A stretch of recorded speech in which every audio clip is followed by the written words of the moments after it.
All right, let's just jump right in. You know that feeling, right, when you're looking for something? Maybe you're scrolling online, searching for that one book, that one idea that's going to click, change how you see things, and maybe even pull you out of a rut. Yeah, it's this search we all seem to go on for a spark of inspiration, right? For some kind of framework to make sense of it all, and it really boils down to answering this one big question.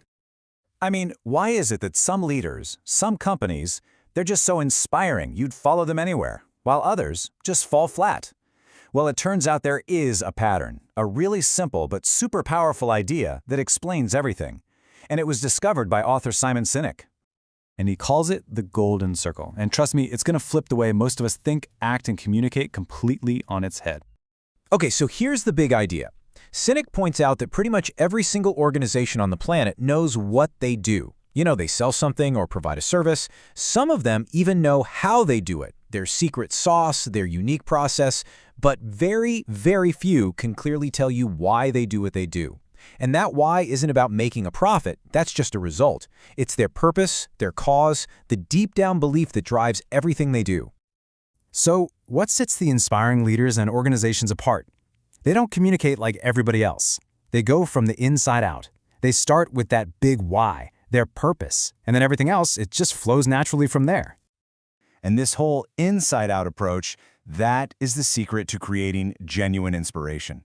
It's a completely different universe from the usual tactics, you know, the manipulative, outside-in stuff that most businesses use to try and grab our attention. I mean, you know the drill, right? Price drops, special promotions, scary warnings, celebrity endorsements, it's all just carrots and sticks. And look, Sinek argues that these things can definitely get you a sale. They can create a transaction, but what they can't do is create loyalty. They don't build real trust. And here's the really cool part. This isn't just some feel-good marketing idea, it's actually baked into our biology. The why. It speaks directly to our limbic brain. That's the part that handles all our feelings, our gut instincts, and our decision-making. It's where trust and loyalty are born. The what and how, that's all processed by our rational brain. But when it comes time to make a choice, the limbic brain is the one in the driver's seat. Okay, so what does this actually look like in the real world? Well, the difference between leading with your what versus leading with your why it's night and day. And there's one perfect example that just makes it all click. Just listen to the difference here. By simply flipping the order of the information, the entire message transforms. It stops being a boring old product pitch and becomes a statement of belief, a cause that you can actually connect with. One is just trying to sell you something, the other is inviting you to be part of a movement.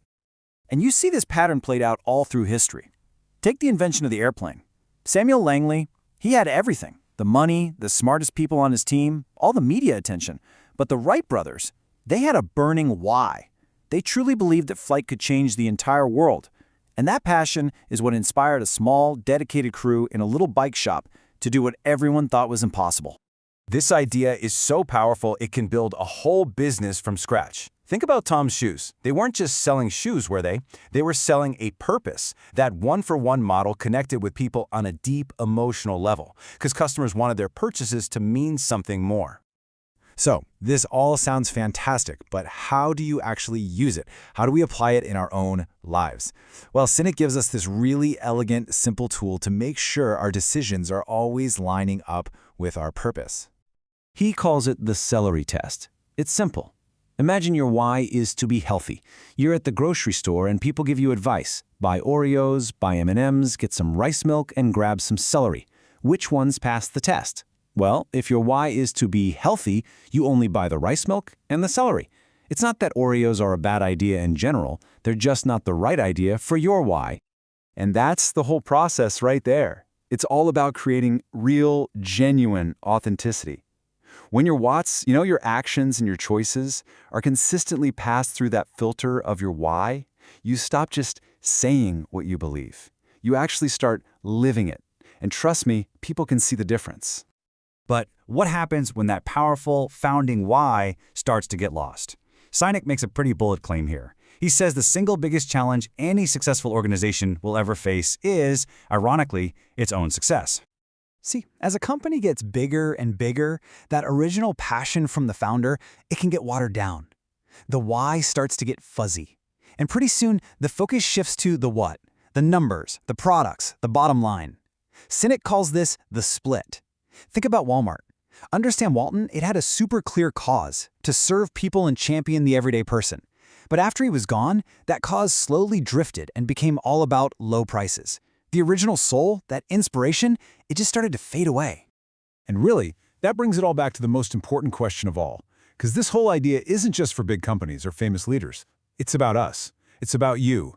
Finding your own why, your purpose, your cause, what you believe in, and then using that as the filter for everything you say and do, that's the secret. That's the most powerful way to not only inspire the people around you, but to feel genuinely inspired yourself.